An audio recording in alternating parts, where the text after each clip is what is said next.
Uma boa noite, irmãos. A paz renovadora do nosso Senhor Jesus Cristo para todos nós. Você pode abrir a sua Bíblia no Salmo de número 27. Nós fizemos uso desse texto hoje pela manhã, na reflexão que fizemos no momento de oração. E quero novamente, hoje à noite, repetir o texto, muito embora a reflexão não necessariamente vai ser na mesma condução, mas vamos fazê-la no mesmo texto. O Senhor é a minha luz e a minha salvação. De quem terei medo? O Senhor é a fortaleza da minha vida. A quem temerei? Quando malfeitores me sobrevêm para me destruir, meus opressores e inimigos, eles é que tropeçam e caem. Ainda que um exército se acampe contra mim, não atemorizará o meu coração. E se estourar contra mim a guerra, ainda assim terei confiança. Uma coisa peço ao Senhor e a buscarei, que eu possa morar na casa do Senhor todos os dias da minha vida, para contemplar a beleza do Senhor e meditar no seu templo. Pois no dia da adversidade, Ele me ocultará no seu pavilhão, no recôndito do seu tabernáculo me acolherá, elevar-me-á sobre uma rocha. Agora será exaltada a minha cabeça acima dos meus inimigos que me cercam. No seu tabernáculo oferecerei sacrifício de júbilo, cantarei e salmodiarei ao Senhor. Ouve, Senhor, a minha voz, eu clamo, compadece-te de mim e responde-me. Ao meu coração me ocorre, buscai a minha presença. Buscarei, pois, Senhor, a tua presença. Não me escondas a face. Não me escondas, Senhor, a tua face. Não me rejeites com ira o teu servo. Tu és o meu auxílio. Não me recuses, nem me desampares, ó Deus da minha salvação. Porque se meu pai e minha mãe me desampararem, o Senhor me acolherá. Ensina-me, Senhor, o teu caminho e guia-me por vereda plana, por causa dos que me espreitam. Não me deixes à vontade dos meus adversários, pois contra mim se levantam falsas testemunhas e os que só respiram crueldade. Eu creio que verei a bondade do Senhor na terra dos viventes. Espera pelo Senhor, tem bom ânimo, fortifique-se o teu coração, espera, pois, pelo Senhor.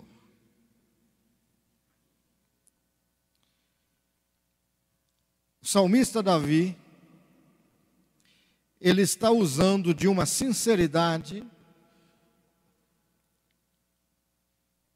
diante de Deus que merece destaque. O salmista Davi, ele está sendo, diante do Senhor, alguém que está abrindo o seu coração, alguém que está escancarando o seu interior, os seus sentimentos, as suas vontades, os seus desejos, mas também reconhecendo os seus inimigos. O salmista, ele está expressando ao Senhor que ele compreende, entende e aceita na sua vida os seus inimigos. E no contexto de Davi, os inimigos não eram poucos e nem fracos. Davi tinha contra si, como seu inimigo, nada mais, nada menos do que o próprio rei. Saul era o principal inimigo de Davi. Davi tinha, eu não sei se poderíamos dizer, o privilégio ou a honra de ter o principal ser da terra, o rei, como seu inimigo. Então não era fácil para Davi caminhar. Mas Davi não só tinha o rei como seu principal inimigo, como ele também tinha o rei, que era o seu principal inimigo, determinado a destruí-lo. O rei não só era inimigo de Davi, Saul não só era opositor a Davi, como havia um intento no coração de Saul de matar a Davi, de destruir a Davi, de aniquilar com a vida de Davi. E se não fosse para complicar a situação, não só era o rei como seu inimigo, não só o rei era determinado para destruir Davi, como o rei também arregimentou um exército para fazê-lo. O rei arregimentou, recrutou todo o seu exército e colocou como ponto principal, objetivo principal do exército, a destruição de Davi. Davi não estava numa boa situação. Davi não estava numa situação qualquer. Davi estava encrencado. Davi estava totalmente possuído de problemas. Se tem alguém que pode dizer que estava encrencado na vida, era esse rapaz aqui chamado Davi. Se você pensa que você está encrencado, se você pensa que você está numa situação de adversidade, se você acha que existem inimigos ao seu redor querendo te destruir, eu não quero desanimá-lo dizendo que você esteja errado, mas eu quero motivá-lo a entender como Davi enfrentou essa situação, sendo que ele estava em uma situação infinitamente pior, mais complexa do que qualquer um de nós aqui nesse santuário nessa noite. A minha avó, a mãe de meu pai, ela tinha uma forma de saudação que a gente chegava na casa dela e falava: e aí, vó, como é que tá? Ela falava: eu estou aqui com os pés agarrados na canela. Eu quero dizer para nós que nós ainda estamos com os pés agarrados na canela. Nós ainda estamos em condições de lutar. Nós ainda estamos em condições de resistir. Nós ainda estamos em condições de nos colocarmos na peleja, na guerra, na luta. Nós ainda estamos em condições de fazê-lo. E o salmista Davi, ele compreendeu isso. Ele entendeu isso. Ele conseguiu assimilar a ideia de que ele tinha inimigo, que o rei era o seu inimigo, que o seu inimigo estava determinado a destruí-lo, arregimentou todo um exército para fazê-lo, mas mesmo assim, Davi não iria desistir de lutar. Ele diz que não iria desistir de caminhar para frente. Ele diz que não iria desistir de prosseguir na sua caminhada, na sua jornada. Ele diz que tudo estava estourando contrário a ele. Ele diz: ainda que se estoure ao meu redor uma guerra, ainda assim eu não temerei. Ainda assim eu não vou desistir, eu não vou me abater, eu não vou me prostrar, eu não vou me entregar, mesmo que se levante o exército de Saul contra mim, como de fato se levantou. Não vou me aquietar. Agora preste atenção. Por que você acha que Davi tinha essa disposição? Ele mesmo declara no versículo 1. Ele diz: o Senhor é a minha luz e a minha salvação. De quem terei medo? O salmista Davi tinha consciência. Ele não ouviu falar, ele não aprendeu sobre, ele não tomou conhecimento através de uma literatura, ele não tomou conhecimento de ouvir falar de alguém que passou por ele e falou do Senhor dos Exércitos para ele. Pelo contrário, Davi tinha a disposição de lutar, de guerrear, de enfrentar os inimigos, as adversidades, os problemas. Ele tinha consciência e coragem para fazê-lo, porque ele conhecia aquele que estava com ele. E ele diz: o Senhor, há uma declaração de Davi, de reconhecimento de quem é Deus, de quem é o Senhor dos Exércitos, de quem é que ele crê, em quem é que ele acredita, em quem é que ele deposita a sua esperança, a sua confiança, em quem é que ele está recolhido na sua presença. Ele diz: é o Senhor. Não é o rei, não é um exército, é superior ao rei, é superior ao exército, é alguém que está acima, que está sobre, é alguém que governa, que domina, que rege, que administra, que é Senhor, é alguém que domina todas as coisas de maneira tal que mesmo que o exército se levante contra mim, o exército não vai prevalecer, porque antes de o exército chegar à minha vida, a palavra diz que o anjo do Senhor está do meu lado. A gente às vezes não tem compreensão do que é o anjo do Senhor. Mas se nós reportarmos para o Velho Testamento, na vida de Ezequias, quando Senaqueribe se levanta para destruir o exército de Deus, a Bíblia diz que Ezequias, junto com o profeta Isaías, eles vão buscar a presença do Senhor, eles vão orar ao Senhor, e o exército de Senaqueribe vem contra aqueles dois homens que estão em oração. E o texto diz que Deus manda um anjo, e um anjo, em uma só batalha, ele matou 86 mil soldados do exército de Senaqueribe.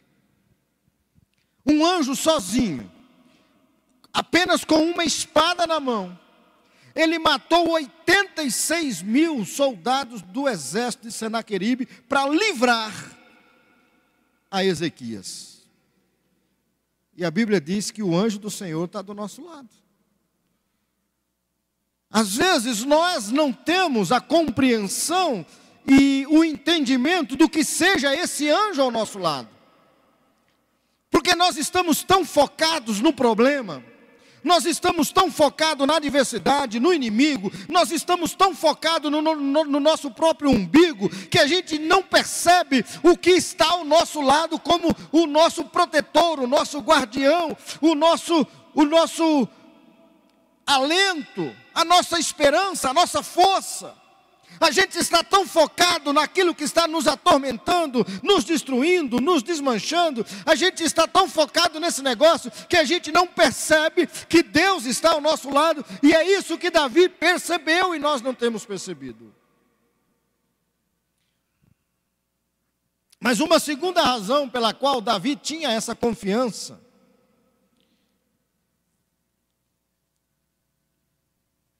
é porque Davi desejava a presença de Deus na sua vida. Preste atenção nisso aqui, que isso aqui é muito importante para a nossa caminhada cristã. Davi tinha um desejo profundo da presença de Deus.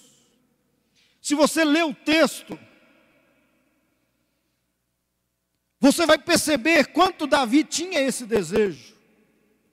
Ele faz algumas declarações sobre isso. Veja o versículo 8. Ao meu coração me ocorre, buscai a minha presença.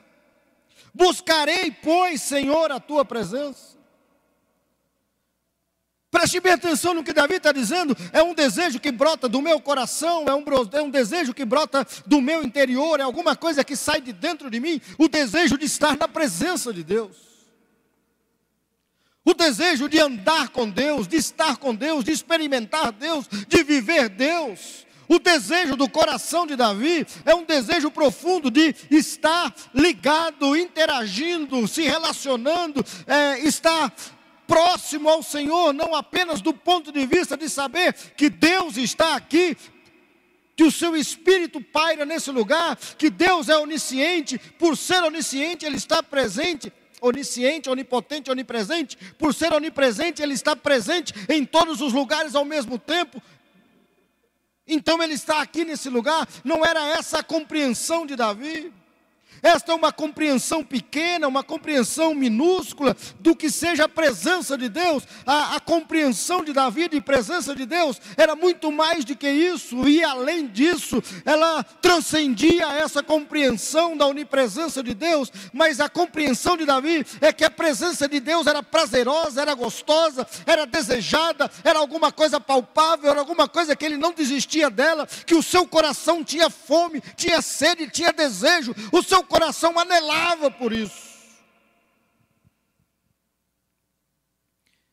Em outras ocasiões ele diz: assim como a costa suspira pelas correntes das águas, assim, ó Deus, a minha alma tem sede de Ti. Assim, ó Deus, o meu interior tem vontade do Senhor, tem desejo de experimentar o Senhor, de estar com o Senhor, de ouvir a Tua voz, de ouvir o Teu toque, de conhecer a Tua direção, de saber quem o Senhor é, como o Senhor me ama, como o Senhor me deseja, como o Senhor tem sede de mim, como o Senhor tem vontade de mim. Não era alguma coisa apenas da consciência de uma literatura que de algum momento da sua trajetória lhe foi instruído de que Deus é onipresente. Mas Davi abraçava esse negócio, ele encarava esse negócio, ele botava esse negócio para dentro dele, ele deixava esse negócio entrar nele, na alma dele, na vontade dele, no desejo dele, que ter Deus com ele era tudo o que ele desejava. Os inimigos estão ao redor, os inimigos estão cercando, os problemas, as adversidades, o rei está em pé, a fúria do coração do rei se acendeu, o exército foi arregimentado, mas a presença de Deus enche o coração de Davi. A presença de Deus enche a alma de Davi. Como nós estamos focados nos nossos problemas e a gente não percebe Deus do nosso lado. A gente não sente o toque de Deus, a direção de Deus. Mas perceba, vamos para frente mais um pouquinho. Davi tinha coragem para enfrentar o problema, veja no versículo 11. Para enfrentar as adversidades, os inimigos, ele diz assim: Senhor, ensina-me o teu caminho. Ensina-me as tuas veredas, aplane as tuas veredas para que eu possa conhecê-las e passar por elas. Davi não tinha vontade de caminhar na sua própria direção. Davi não tinha vontade de caminhar na sua própria orientação, no seu próprio entendimento. Davi não tinha vontade de fazer isso. Davi sabia que por mais guerreiro que ele fosse, Davi sabia que por mais valente que ele fosse, Davi sabia que por mais precioso que ele fosse, ele não era capaz de conduzir a sua vida a bom termo, ele não era capaz de direcionar a sua vida para onde ele gostaria que fosse. E lá está o rei enfurecido, determinado a matá-lo, e ele diz: Senhor, mostra-me os teus caminhos, me faz enxergar os caminhos que procedem do Senhor, quais são as portas que o Senhor está abrindo, quais são as portas que o Senhor está fechando, me faz perceber isso, me faz discernir isso. Eu não quero caminhar entendendo que eu possa dar condução e direção à minha vida.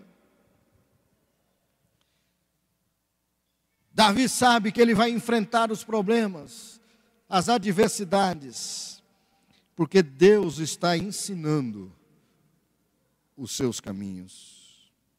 Agora preste atenção.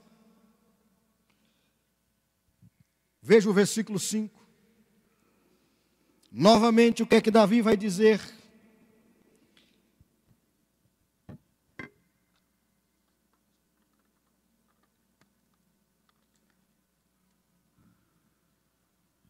Pois no dia da adversidade, ele me ocultará no seu pavilhão. Queridos, eu não sei quantos de nós têm a compreensão do que seja ocultar-se no pavilhão de Deus. Eu não sei quantos de nós têm a compreensão desse negócio. Mas Davi tinha compreensão disso. Davi sabia que no momento que as coisas iriam apertar mais, Deus iria levá-lo para o seu pavilhão. Eu quero dizer para nós nessa noite, e estou pregando para mim também nessa noite, eu quero dizer para nós nessa noite, que os nossos inimigos se levantam contra nós. Não necessariamente pessoas. Muito embora também temos pessoas como inimigos.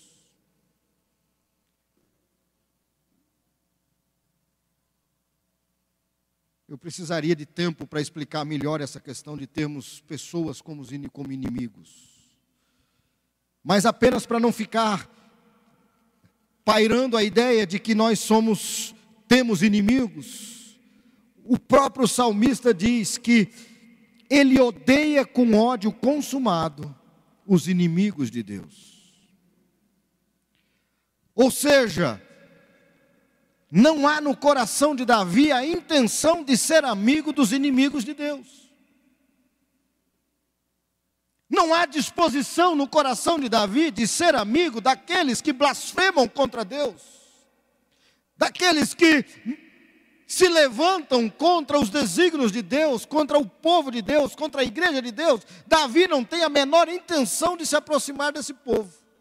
E o apóstolo Paulo, no Novo Testamento, vai dizer que para com alguns que fazem isso, nós não devemos nem sequer nos assentarmos com eles, ceiarmos com eles, cumprimentá-los, coisa dessa natureza. É nesse sentido que eu estou falando de inimizade de pessoas. Mas quantos inimigos nós temos? Eu poderia passar a noite enumerando inimigos. Vou dar só alguns exemplos, rapidamente.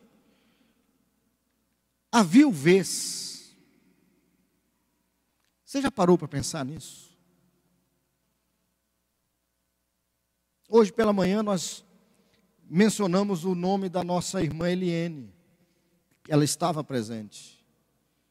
Ficou viúva aos 48 anos de idade.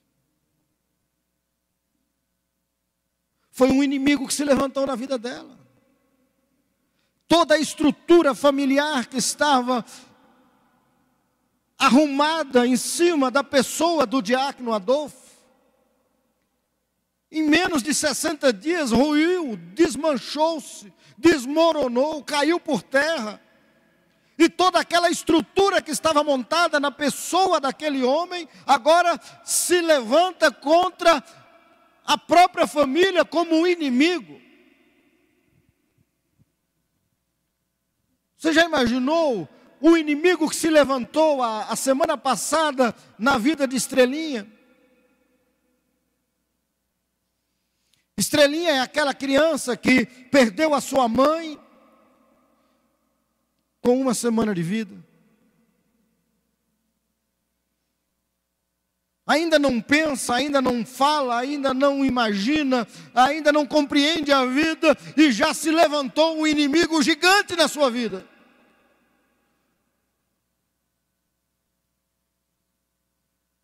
E nós poderíamos citar aqui quantos de nós temos enfermidades que são inimigos que se levantaram contra nós. Famílias que lutam contra a enfermidade dia após dia, semana após semana, mês após mês, ano após ano. Famílias que caminham assim como inimigos, e quando sara um na família, adoece o outro, quando o outro sara, adoece o outro, e parece que é um negócio assim que não tem fim, que não cessa, que não para, é um inimigo se levantando contra o outro, após o outro. A frieza espiritual é outro inimigo que a gente se depara com ele.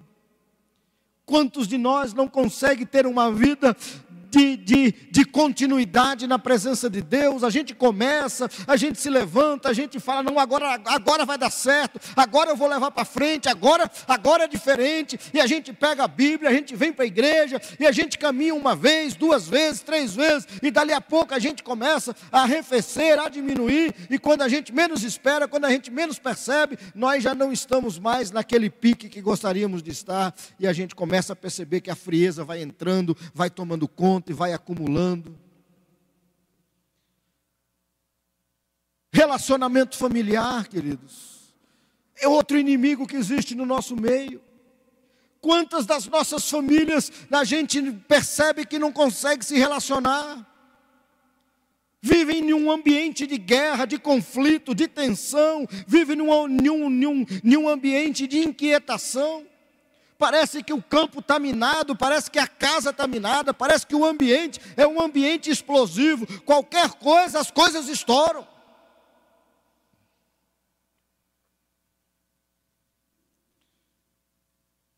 Nesses últimos dias, no país, o inimigo do desemprego, nós estamos chegando a perto de 13 milhões de habitantes no Brasil, de pessoas no Brasil desempregadas. Você sabe o que é isso? Você já imaginou o que é isso? Eu vou só te dar uma dica. A Bahia tem exatamente 13 milhões de pessoas. Ou seja, no país existe hoje a população de todo o estado da Bahia desempregada. São 13 milhões de pessoas desempregadas. Você sabe o que é isso? Um pai de família que tem uma casa, que tem suas obrigações, suas contas a pagar, que tem suas responsabilidades como cidadão, e chega no final do dia, ele caminhou o dia inteiro e todas as portas foram fechadas, ninguém lhe deu emprego. Você já imaginou o que é um pai de família passar o dia inteiro caminhando, batendo de porta em porta, arranjando um emprego, no final do dia, quando entrar em casa, que começar a desabotoar a camisa, a esposa olha para ele e diz, e aí amor, o que foi que aconteceu? E ele diz, nada, não consegui nada.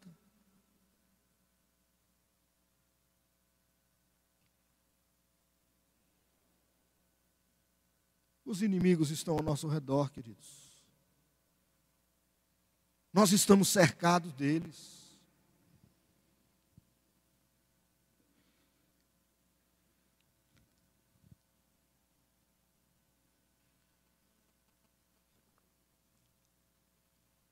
Quinta-feira passada, sexta-feira passada, a irmã Aline fez uma reflexão na oração de 6 horas da manhã. Muito interessante. Ela pegou a oração do mesmo pai em 2 momentos distintos da sua vida. E o pai ora pelo mesmo filho 2 vezes.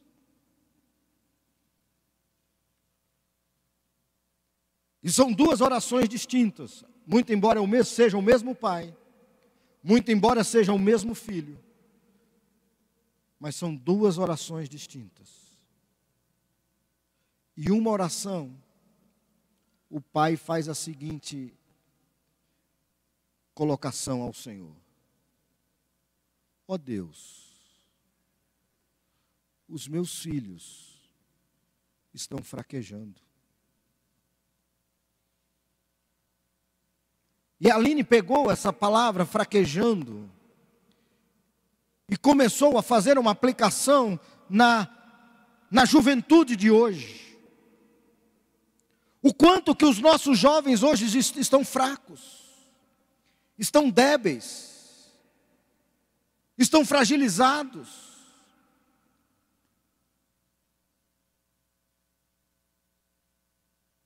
Ela falou uma coisa que eu achei até interessante. Ela disse: você já imaginou o cúmulo que uma mãe tem que chegar a 1h da tarde, bater na porta do quarto e perguntar: filho, você quer levantar para comer?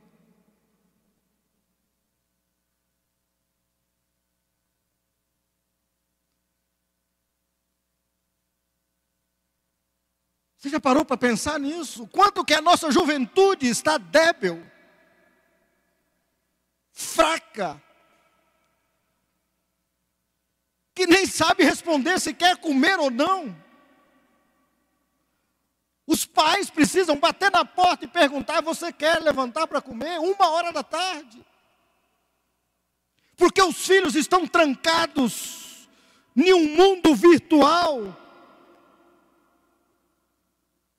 Os filhos estão trancados em um mundo fictício, de uma internet, de um computador, de uma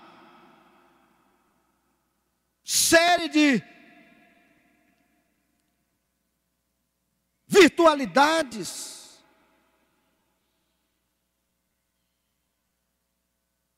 São inimigos, queridos. São inimigos.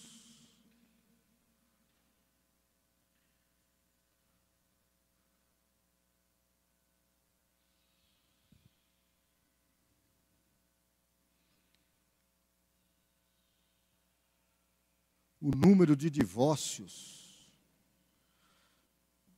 no meio do povo de Deus é assustador. Na década de 80 não se aceitava o divórcio no meio do povo de Deus. Hoje o divórcio virou alguma coisa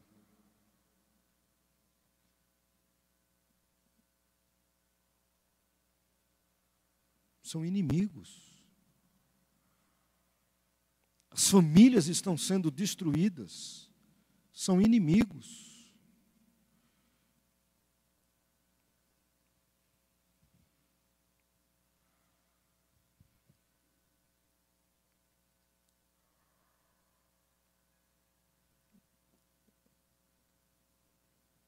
Davi disse: ouve, Senhor. No versículo 7.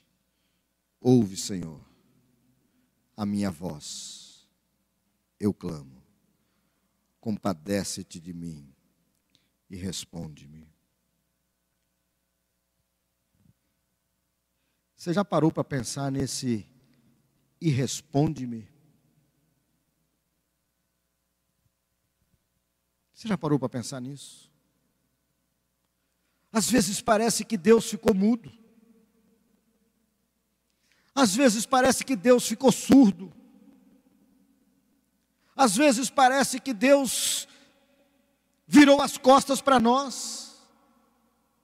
Deus não fala nada, Deus não responde, Deus não age, Deus não se move em nosso favor, Deus não dá um sinal, Deus não levanta uma esperança. A gente fica o tempo inteiro clamando, orando, suplicando e nada acontece. 1 vez, 2 vezes, 3 vezes e vai se passando as vezes, se multiplicando e nada acontece. E parece que Deus virou as costas para nós. Tem quantos anos que a senhora está orando pelo seu filho?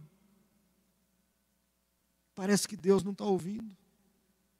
Tem quantos anos que você está orando pelo seu marido e parece que Deus não está ouvindo. Tem quantos anos que você ora por uma enfermidade na sua família e parece que Deus não está ouvindo. Tem quantos anos que você ora por um problema financeiro na sua casa e parece que Deus não está ouvindo? Aonde está Deus?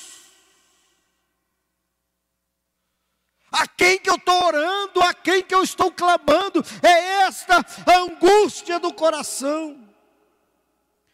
Porque eu clamo, eu oro, eu peço, eu suplico, eu desejo, é vontade do meu interior, mas Deus não fala nada, Deus não diz nada, Deus não se move em momento algum.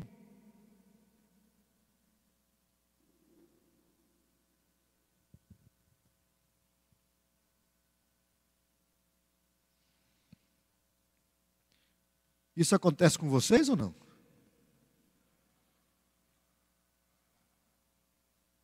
Acontece, Cláudia?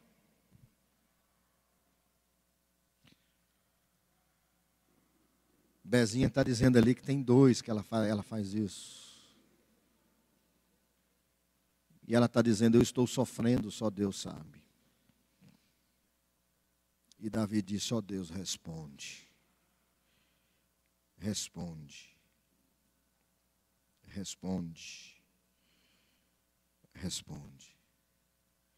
Em um outro texto, Davi fala o seguinte, ó Deus, mostra-me um sinal do teu favor.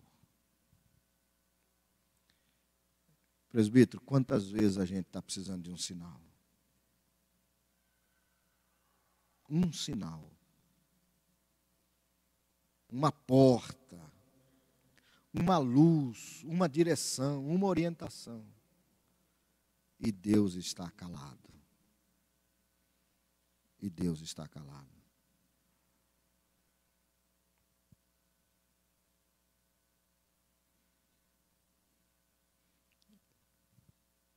Aí Davi vai mais para frente.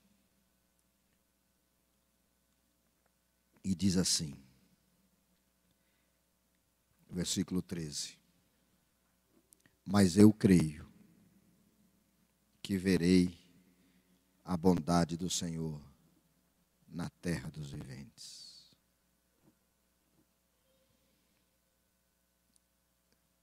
Ou como a gente precisa internalizar esse negócio. Eu creio. Eu não sei de que maneira, eu não sei quando, eu não sei qual vai ser a ação de Deus, mas Davi disse, eu creio que verei a bondade do Senhor na terra dos viventes. E ele termina dizendo, espera pelo Senhor, tem bom ânimo e fortifique-se o teu coração. Espera, pois, pelo Senhor. E aí, vó, como é que está a senhora? E ela falava, eu estou aqui, com os pés agarrados na canela. E aí, presbítero, como é que está o senhor? Eu estou aqui, com os pés agarrados na canela. Sabe o que significa isso, queridos? Isso significa eu estou pronto para continuar lutando.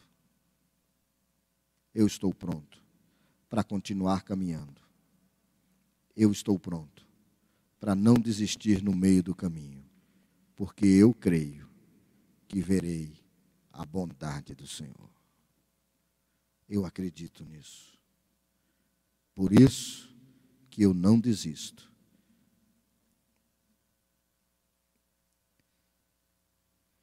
Fortifique-se o teu coração nessa noite, meu irmão. Fortifique, espere no Senhor. Em uma outra oportunidade, talvez a gente vá refletir o que Deus fez na vida de Davi. Mas apenas para que a gente não saia daqui sem entender algumas coisas. Davi prevaleceu sobre Saul. Davi prevaleceu contra o exército de Saul. Davi se tornou rei. E Davi se tornou o homem segundo o coração de Deus. Quando a gente olha o final da vida de Davi, a gente não imagina que ele enfrentou todos esses inimigos. Nós estamos hoje cercados de inimigos, mas nós não podemos deixar de entender que nós estamos apenas na batalha. A guerra vai ser vencida, porque nós esperamos em Deus. Vamos orar? Senhor, nós estamos à semelhança de Davi, rodeado de inimigos. Nós citamos alguns deles, mas tem tantos outros. Pessoas que estão cercadas por taras sexuais, taras financeiras. São pessoas que estão arrodeadas de problemas, de adversidades, que não têm a menor noção de como se livrar delas. A guerra estourou contra nós. Os nossos inimigos se levantaram contra nós. O reflexo disso, Senhor Deus, está na frieza espiritual do teu povo. O reflexo disso está no quanto nós estamos divorciados da tua presença. O quanto nós estamos distantes do Senhor. O quanto nós estamos vivendo, Senhor Deus, focados no nosso problema e nós estamos distantes de Ti. Mas nessa noite nós estamos repetindo a oração de Davi, Senhor. E te clamamos, responde-nos, atende-nos, socorre-nos. E mostra-nos os teus caminhos. Aplana, Senhor, na nossa frente as tuas veredas. Dá, Senhor Deus, a compreensão exata de quem o Senhor é, para que nós possamos reagir frente aos nossos inimigos nesta noite.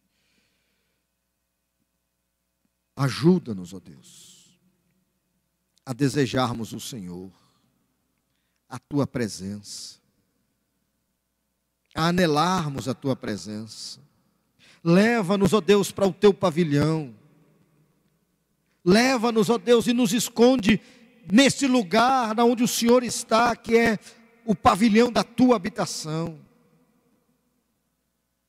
Faz assim conosco, Senhor, com cada um de nós nessa noite.